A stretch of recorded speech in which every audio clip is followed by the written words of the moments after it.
हरदोई के बीजेपी जिला अध्यक्ष सौरभ मिश्रा से खास बातचीत, चुनावी रणनीति को लेकर हुई विस्तृत चर्चा। जैसे जैसे मतदान का दिन यानी 23 तारीख नजदीक आती जा रही है, वैसे वैसे सियासी सरगर्मियां हरदोई में बढ़ती जा रही हैं। ऐसे में हरदोई के बीजेपी जिला अध्यक्ष सौरभ मिश्रा से 8 विधानसभा सीटों पर चुनावी रणनीति को लेकर विस्तृत चर्चा हुई है।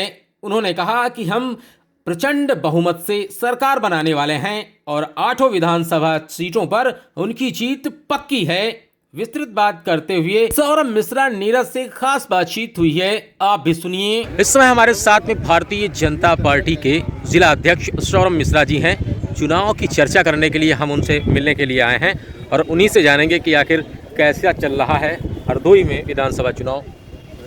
नमस्कार सबको।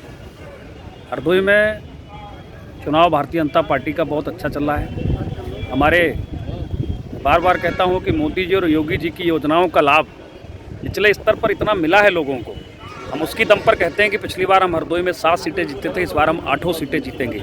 सभी वर्ग, सभी समुदाय, सभी जाति का और खासकर जो तबका हमेशा से गरीबी का दंश झेलता रहा है, जिसको तक कभी भी किसी सरकार की योजनाएं उस तक नहीं पहुंची हैं, उन सारी योजनाओं का लाभ जिन लोगों को मिला है वो सब भारतीय जनता पार्टी के पक्ष में हैं और अपने अपने गांव में भारतीय जनता पार्टी का चुनाव लड़ रहे हैं। अच्छा, शाहबाद सीट की अगर बात कर ली जाए, वहाँ पर विधायक मौजूदा रजनी तिवारी जी हैं और इस समय प्रत्याशी भी वही हैं। तो वहाँ पर ब्राह्मण को लेकर के काफ़ी पशुपेश है। विपक्षी पार्टियाँ कह रही हैं कि ब्राह्मण हमारे साथ में आ रहा है। आप किस तरीके से, क्योंकि आप एक ब्राह्मण नेता भी हैं? कोई पशुपेश नहीं है। मैं ब्राह्मण नेता नहीं हूँ, मैं हिंदू हूँ, उसके बाद मैं ब्राह्मण हूँ। मैं हिंदू रहूँगा तभी मैं ब्राह्मण रहूँगा। हमारी जाति का अस्तित्व हमारे हिंदुत्व से है। जब तक मैं हिंदू हूँ मैं ब्राह्मण हूँ। अगर मैं हिंदू नहीं रहूँगा, मैं भी कोई दूसरा धर्म ग्रहण कर लूँगा तो मैं ब्राह्मण नहीं रह जाऊँगा। इसलिए मैं सबसे कहता हूँ कि आपका मूल आपका हिंदू होना है, तब आपकी जातियों का अस्तित्व है। इसलिए सबको उसको संरक्षित करने का प्रयास करना चाहिए। रही बात शाहबाद विधानसभा में ब्राह्मण की, लोग भ्रम फैलाएंगे। अच्छा, मैं पूछता हूँ, आप शाहबाद ब्राह्मण किसके पास जा रहा है, क्यों जा रहा है, तो आप क्या जवाब देंगे? वहाँ पर 2 प्रत्याशी हैं, चाहे वो अखिलेश पाठक को ले लीजिए, चाहे वो आसिफ खां बब्बू को ले लीजिए।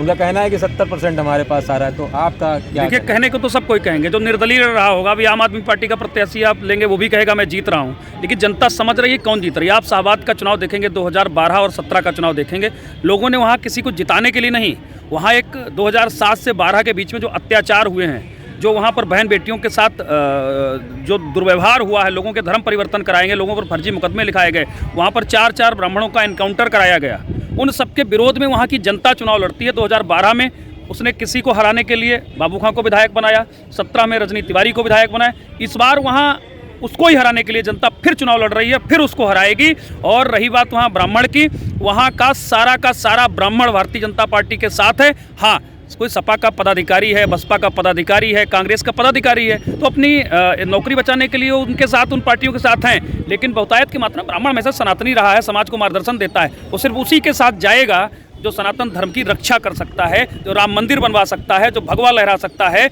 जो पूजा पाठ करा सकता है, जो कबड्डियों पर पुष्प की वर्षा कर सकता है, उन्हीं को वोट देगा। ऐसा मेरा विश्वास है। मेरी अपील भी है कि सारे लोग देश की रक्षा के लिए, प्रदेश की रक्षा के लिए, धर्म की रक्षा के लिए भारतीय जनता पार्टी का साथ दें।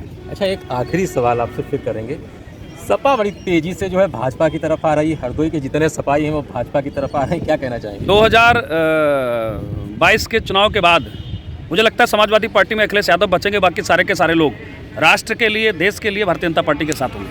तो ये थे हरदोई से अध्यक्ष सौरभ मिश्रा जी, जिन्होंने बड़ी बेबाक तरीके से अपनी बात को रखा।